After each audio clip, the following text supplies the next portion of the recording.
Muchas gracias, señora presidenta. Poco conocida es la Comisión Mixta Revisora de Cuentas y a veces, tantas veces en este recinto, han pasado los debates rápidamente, sin que uno pudiese explayarse sobre esa comisión cuya integración es extremadamente enriquecedora desde lo político, desde lo técnico, pero sobre todo es absolutamente esencial desde lo político. En efecto, la Comisión Mixta Revisora de Cuentas es la que prepara, de algún modo, la discusión post-presupuestaria. Es allí donde uno va a evaluar, va a hacer la consideración de cómo se utilizaron los ingresos y cómo se ejecutó la inversión para un determinado momento. Pero hay algo de borgiano, hay que decirlo, en el debate que nos va a ocupar hoy. Algo de borgiano, porque nosotros vamos a analizar, vamos a tratar la cuestión de las cuentas de inversión del 2011 como si hubiese habido un presupuesto cuando ese presupuesto no fue sancionado. Pero, ¿qué es un presupuesto? El presupuesto es la cuantificación del proyecto político, señora presidenta.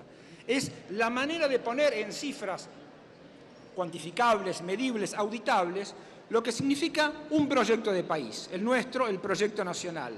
Y el rechazo que sufrió el 2010 este proyecto de presupuesto fue, según la oposición, que en ese momento se llamaba Grupo A, tienen nombres que cambian, van y vienen, se ve que el marketing cunde. Uno de los puntos del rechazo, decían, era la inconsistencia en las cifras del presupuesto que nosotros presentamos.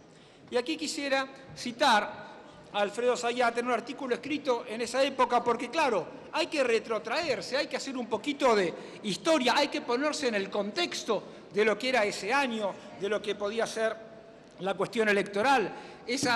Había también, nos amenazaban con fin de ciclo también, bueno, no pudo ser, no pueden ser los fines de ciclo parece, pero sí nos acusaban de inconsistencia y que por eso estuvieron impelidos, obligados, almas sensibles ellas, a elaborar un proyecto de presupuesto alternativo desde el Congreso, ufanándose que 8 bloques habían producido un documento de 98 páginas, del cual hablaremos más adelante.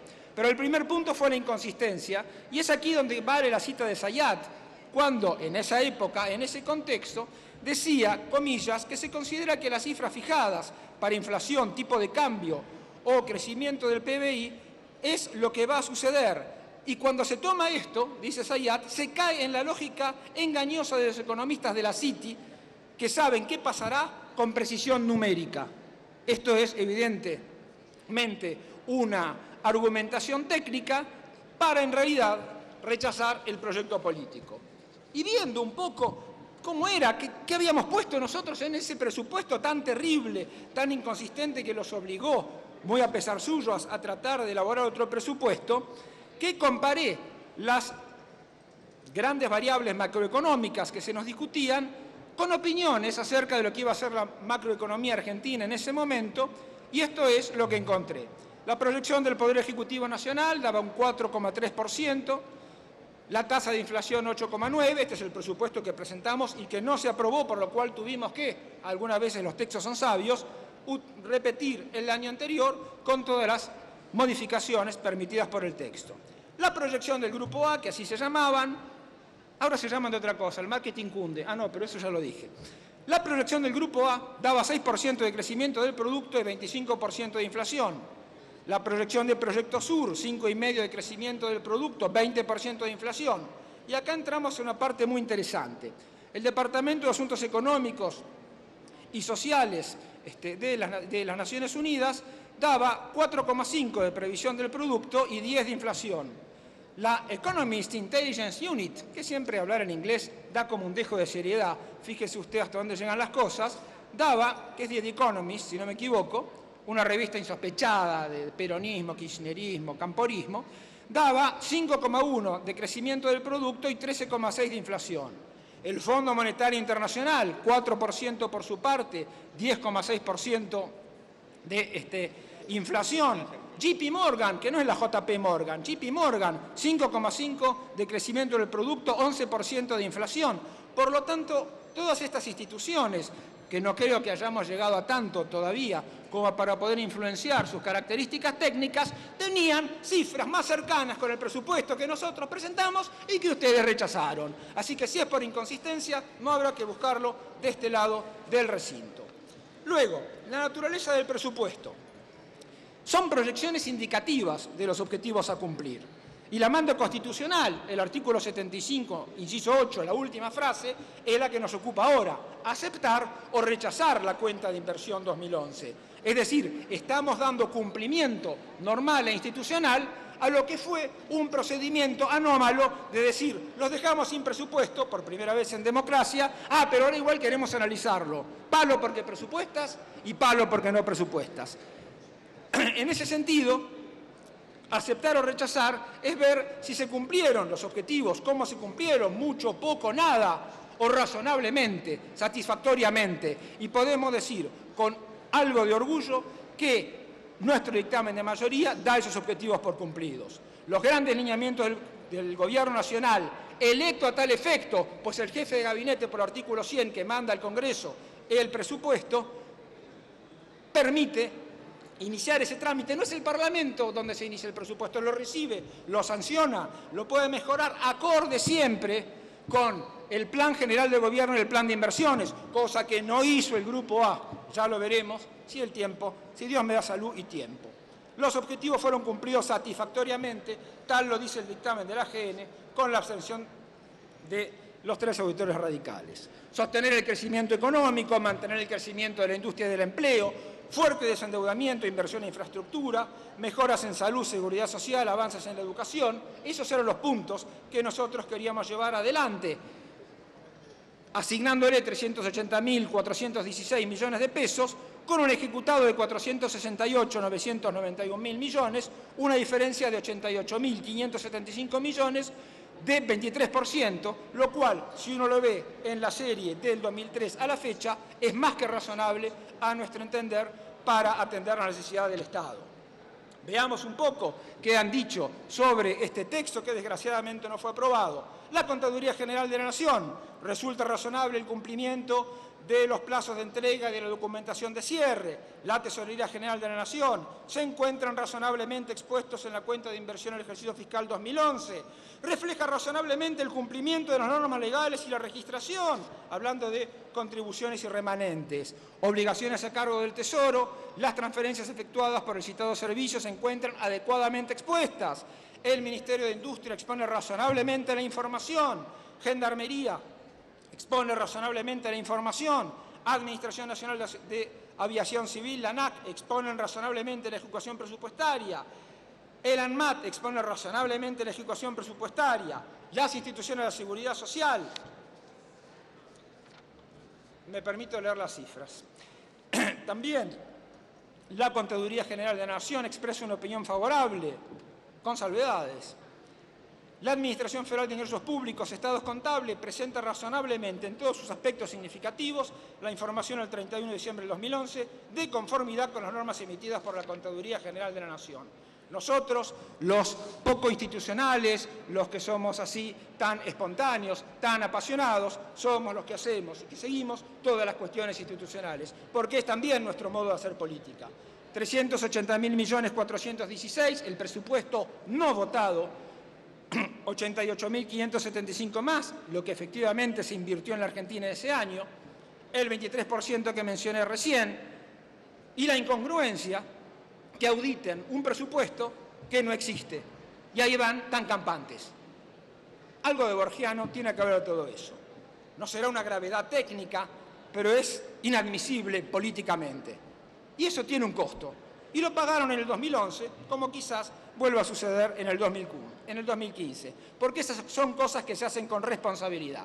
Alfonsín tuvo sus presupuestos que por diversas razones que no vienen a tratar aquí se presentaban el mismo año o el año posterior, y cuando fue minoría tuvo presupuesto.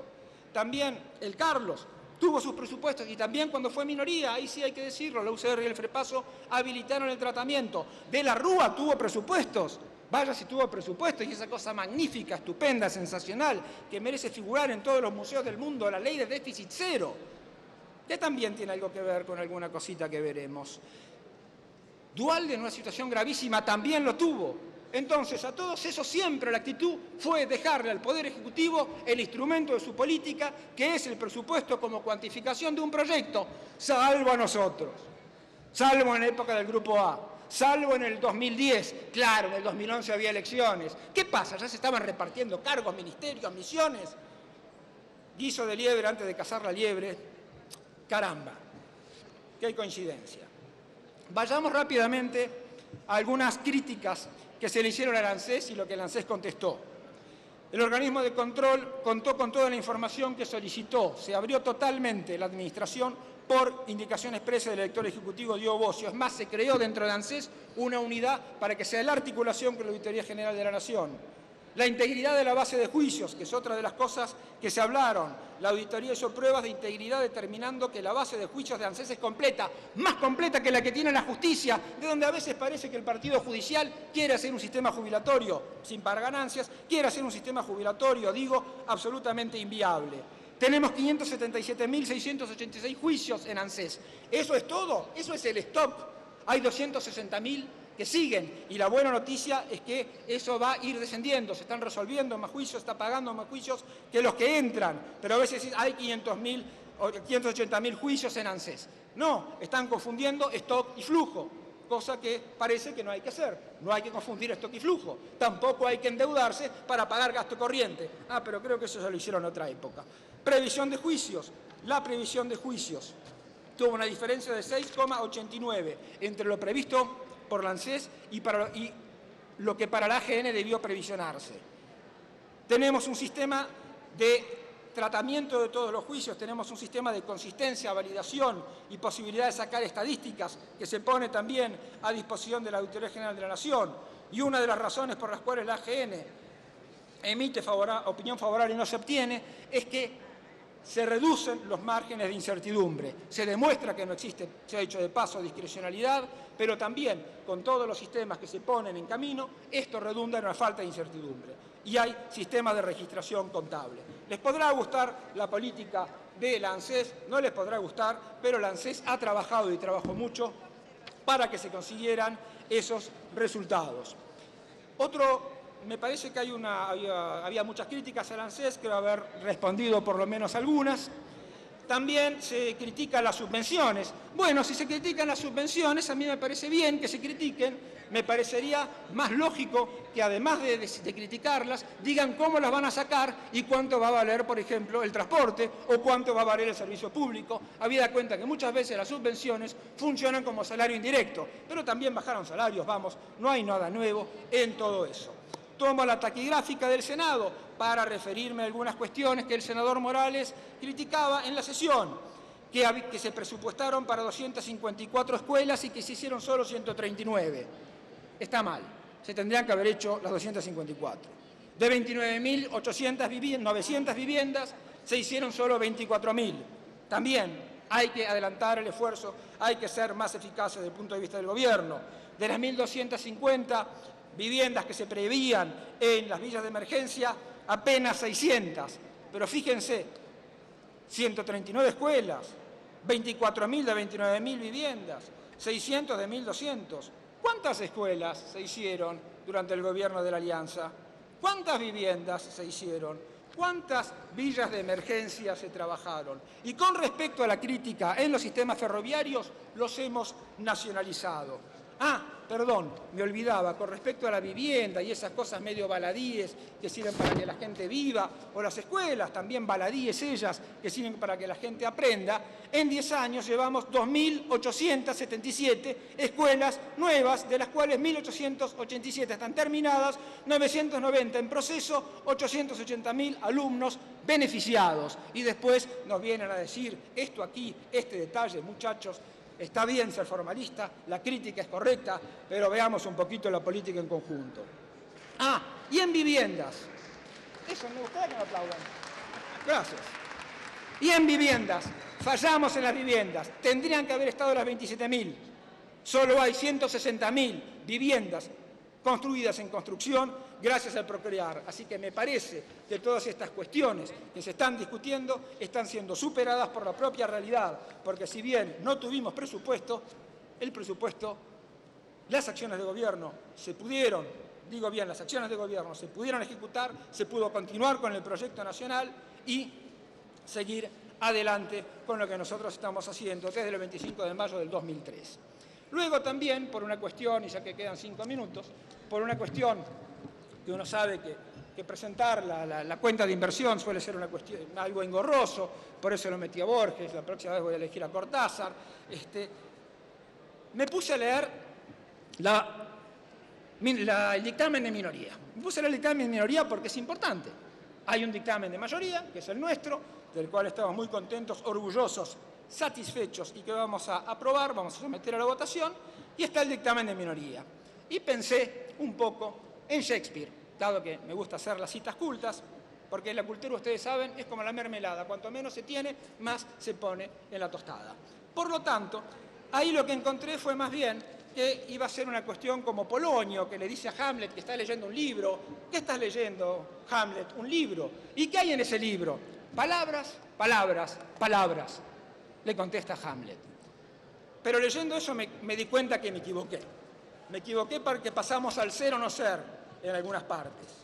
Pasamos al ser o no ser, en particular, cuando llegamos al tema del desendeudamiento. Y cuando llegamos al tema del desendeudamiento, página 52 de la orden del día 2024, segunda columna, segundo párrafo, leemos: por otro lado, en el momento de la presentación de este informe y con fallo adverso de por medio en el conflicto con los holdouts, la Argentina se encuentra en la necesidad de cerrar el capítulo de la reestructuración de la deuda comenzada en el año 2005, es decir, más de 10 años atrás, con un resultado negativo, no previsionado hasta el presente, ignorando en la cuenta de inversión el monto que se está generando con la deuda impaga. Por favor, se arrima más el micrófono porque allá no lo escuchan los diputados. Gracias. Bueno, aunque me acerquen, no me van a escuchar igual. Entonces, vuelvo a leer este párrafo que es importante. Por otro lado, en el momento de la presentación de este informe y con fallo adverso de por medio en el conflicto con los holdouts, la Argentina se encuentra en la necesidad de cerrar el capítulo de reestructuración de la deuda comenzada el año 2005, es decir, más de 10 años atrás, con un resultado negativo, no previsionado hasta el presente, ignorando en la cuenta de inversión el monto que se está generando con la deuda impaga. Información de particular importancia para la aprobación o rechazo de dicha cuenta. Ya no estamos en palabras, palabras, palabras, sino en ser o no ser, porque lo que acá dice en este párrafo del dictamen de la minoría es que hay que pagarle a los fondos buitre. ¿Y cuál no fue mi sorpresa al encontrarme con este párrafo, al darlo vuelta de todas las maneras posibles para tratar de hacerlo decir algo que no dijera, pero sí lo dice? Ustedes, Gobierno Nacional, es decir, nosotros, el bloque de la mayoría, no estamos previsionando lo que hay que pagar a los holdouts, lo que hay que pagar a los fondos buitre. Por lo tanto, y ya para ir concluyendo, me parece que votar el dictamen de minoría es votar, estimada Presidenta, el pago a los fondos buitre. Y eso me parece que supera por mucho los límites de lo que debería ser una discusión normal del dictamen de las cuentas de inversión. Proponer que se pague a los buitres en un párrafo, ustedes no previsionaron. ¿Cómo vamos a previsionar eso? Si va en contra de la ley Cerrojo, va en contra de la ley de pago soberano. Pues bueno, ustedes lo hicieron. Página 52. Segundo párrafo, yo no escribí este dictamen, por lo tanto, que le quepa el sayo a quien sea. Y por último, a veces dicen, han fallado tal porcentaje, han fallado en tal otro porcentaje el presupuesto. Y si el presupuesto marca las líneas generales de acción de un proyecto político, el presupuesto no es un contrato entre privados, estudien derecho público, no vayan más a escuchar a los anglosajones que no saben ni siquiera lo que son los principios generales del derecho. ¡Vamos! Saben que ahora el presupuesto tiene que ser un instrumento ágil, dinámico, donde muchas veces hay que reubicar partidas, donde hay que fijarse en las urgencias. Hay crisis internacionales que impactan en nuestra economía porque aún tenemos una estructura económica demasiado concentrada, demasiado extranjerizada, y son tareas que tenemos que hacer en los próximos gobiernos que vamos a ejercer.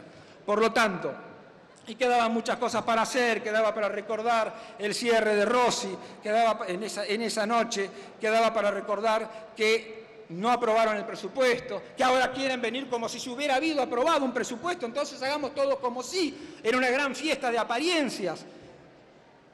Al final, lo que nosotros hicimos sin presupuesto, gracias a los instrumentos que teníamos, y no es para victimizarnos porque no somos víctimas, queremos seguir siendo protagonistas, estas cuentas, esta acción, estas realizaciones las aprobó el pueblo de la Nación con el 54% cuando votó por Cristina Fernández de Kirchner, nuestra presidenta y nuestra conductora. Muchas gracias.